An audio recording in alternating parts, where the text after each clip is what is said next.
मैं नीतीश जी का, तेजस्वी जी का और सभी जो गणमान्य नेता उनके साथ आए हैं, उनका तहे दिल से शुक्रिया अदा करता हूँ।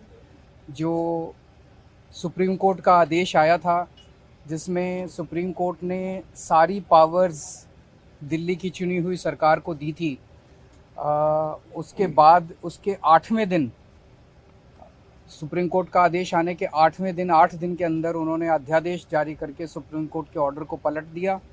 चुनी हुई सरकार की सारी शक्तियां छीन ली, सरकार को बिल्कुल पंगु बना दिया और सारी ताकत एलजी को दे दी कि अब एलजी दिल्ली चलाएंगे। 5-0 से जजमेंट आया था, पांचों जजों ने, संविधान पीठ ने जजमेंट दिया था, उस जजमेंट को पलट दिया 8 दिन के अंदर। ये संविधान के खिलाफ है। उसके बारे में नीतीश जी आज आए थे और उनसे काफ़ी डिटेल में चर्चा हुई। उन्होंने पूरी तरह से समर्थन जाहिर किया कि ये वो हमारे साथ हैं, दिल्ली के लोगों के साथ हैं और दिल्ली के साथ जो अन्याय किया है केंद्र सरकार ने, उन्होंने कहा कि इसका मिलके लड़ेंगे। हुए थे यहाँ तो आए ही थे आपसे मिलने के लिए, और इनको काफ़ी जो सुप्रीम कोर्ट का फैसला हुआ बहुत अच्छा लगा और हम लोग तो देखते ही रहे। अब उसके बाद जो कुछ भी करने की कोशिश हो रही है केंद्र सरकार के द्वारा, ये तो एक विचित्र बात है। अब आप जरा संविधान को देख लीजिए, क्या अधिकार है। जब गवर्नमेंट बनाई जाती है, इलेक्टेड सरकार बनती है, तो उनको जो अधिकार दिया गया है उसको कैसे आप हटा सकते हैं?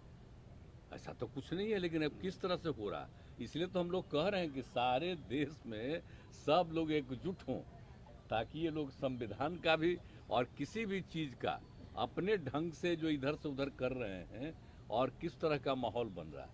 अब दिल्ली में इनको लोगों ने किस तरह से बहुमत दिया है और किस तरह से सब लोग साथ हैं, और हम लोग इस बात को मानते हैं कि काम कर रहे हैं, बहुत अच्छा काम कर रहे हैं। और उसके बाद सुप्रीम कोर्ट का भी फैसला हो जाए तो राज्य सरकार को जो अधिकार है काम करने का, उस काम को रोक दिया जाएगा।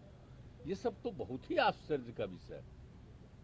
तो ये हम लोग तो बिल्कुल इनके साथ हैं, और जो कुछ भी है हम लोग जो आगे भी जो मीटिंग करेंगे, जो हम लोग कोशिश कर रहे हैं कि ज़्यादा से ज़्यादा विपक्षी पार्टियां एकजुट हो जाएं और मिल करके हम लोग पूरे देश में अभियान चलाएं, हर राज्य में अभियान चलाएं कि सब कुछ कानून का पालन होना चाहिए, आपस में सब लोगों के बीच में प्रेम और भाईचारे का भाव होना चाहिए, और जिस तरह से लोगों के बीच में विवाद पैदा करने की कोशिश होती है, उन सब चीज़ को बंद करना चाहिए और देश आगे बढ़ेगा।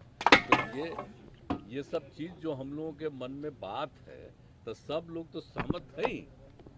और उसके बाद अगर इस तरह की कोई बात होगा तो जो कह रहे हैं हम लोग पूरे तौर पर इनके साथ हैं। लोकतंत्र में चुनी हुई सरकार को जो अधिकार मिले हैं और जिस प्रकार से जो नॉन बीजेपी स्टेट में जिनकी भी गवर्नमेंट है, बीजेपी लगातार उनको तंग कर रही है, परेशान कर रही है।